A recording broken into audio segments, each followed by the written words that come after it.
done an investigation around social media posts on a specific weekend, the game against Tottenham.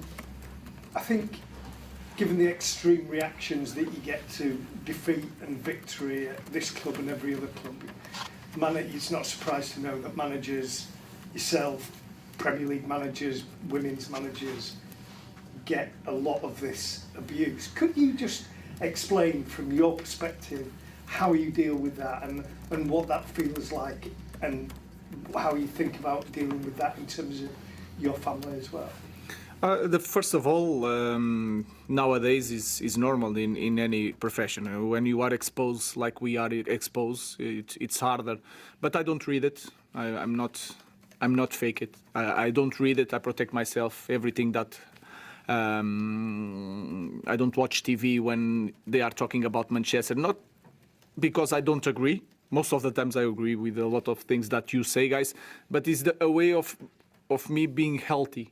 Because it's enough when we lose, when we draw, when I know that we play bad, my feeling as a coach is enough. I don't need another feelings about around the club. So for me, the only way, there is no other way. The only way is protect myself. Of course, I lose money in sponsors, in Instagram. I could win a lot of money, but for me, the quality of life, the protection of my family, the way I can live a normal life, because I guarantee you I live a normal life, is not worth it.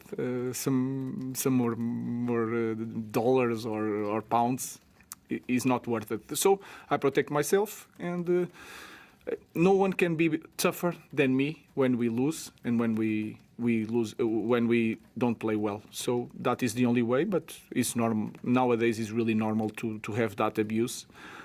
So that's, for me, it's the only way to survive in this world. Hi, Ruben. We've seen Mateus Cunha is in training. I presume he's fit for tomorrow. And what's the rest of the squad looking like? We have 2 doubts for the game. I will not tell you today because we'll change the way we are going to approach. Let's see if they can play tomorrow. But the rest of the squad is good. Mateus is back, but I have 2 players that maybe they cannot play. Harry Maguire is still out. And Sesko. Yes.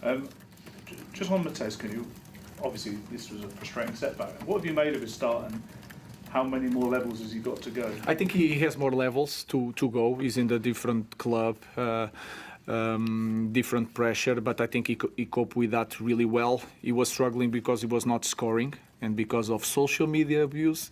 He was thinking too much about the numbers, but the influence that he has in the team is so important for us. But I think Cunha has so much to grow defensively and offensively. Hi, Ruben. Lenny looked a bit upset when he came off on Sunday. Just wondered, first of all, how is he? But then also saw Mason Mount after the game comfort him a little bit. So what does that also say about the culture and maybe how close the group are becoming? It's really important. Of course, I also spoke with him because he thinks too much. He makes some mistakes in the game and then he struggles because he's too young and he wants to do everything so well. And he's growing. He's growing in one moment that everyone here is growing with games, with setbacks. So it's not easy for him as a young guy.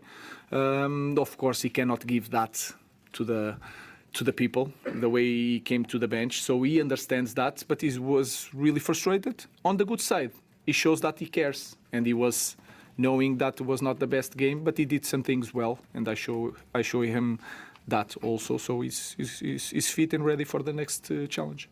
I know we've asked you a few times about Shea Lacey, and it seems like he could be getting closer potentially to a debut. You've talked a lot about the players playing for Manchester United, the pressure it comes with.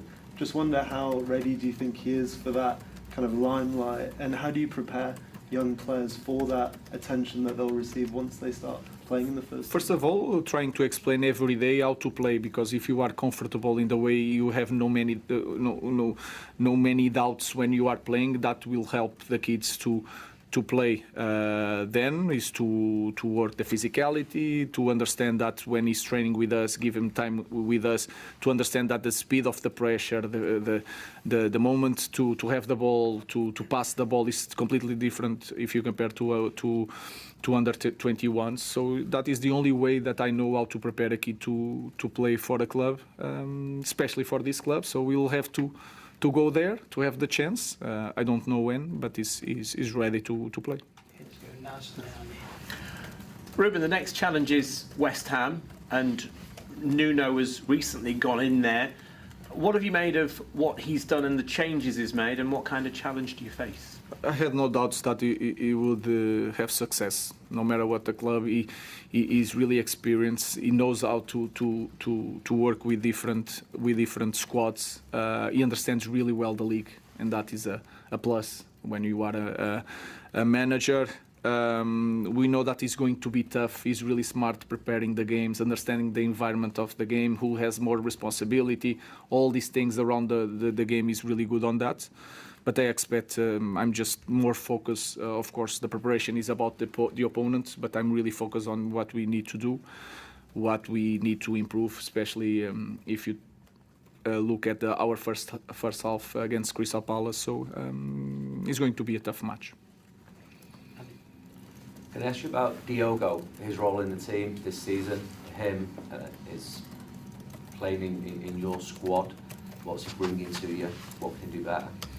I think he can do a lot of things like other players better. I think when you see a very good game of Diogo, he can show that he has the quality, and sometimes it drops a little bit. But if you look at our team, everyone is a little bit like that. He's really powerful. He's good on set pieces, and you have to understand that in this league is really important. He can play both sides. It depends on what you want, the system that you are going to face, and to have that ability of playing both sides, changing position during the game, that can help you also to think about the squad for the league. So it's one player. He's international, always playing for national league. So it's a very important player for us. Benjamin Sesko has 2 goals to his name since signing for Manchester United in the summer, but the Slovenian striker is currently ruled out of action with an injury. Leading the line for Manchester United is not an easy task, as Rasmus Højlund learned after spending 2 years in the team. The role comes with a lot of responsibility, as well as the pressure that comes with playing for the biggest club in the Premier League. Højlund scored 26 goals and registered 6 assists in his 95 appearances for United. The Dane's last competitive appearance for the club, before being sent on loan to Napoli, came in the disappointing Europa League final defeat against Tottenham Hotspur. Ruben Amorim made it clear at the start of the 2025-26 season that Højlund was not part of his plans after overlooking the striker for the first few games of the season. Then, United signed Benjamin Sesko from RB Leipzig. Højlund is having a mixed spell at Napoli, which started brightly, but now he is the subject of criticism after failing to score for the Italian champion since October. Meanwhile, United have issues of their own in attack, with Sesko currently out injured, and Amorim has yet to reveal a specific date of return. Sesko has been criticized for his time at Old Trafford so far, with the Slovenian scoring just 2 goals in his first 12 appearances. Unfair comparisons have been made to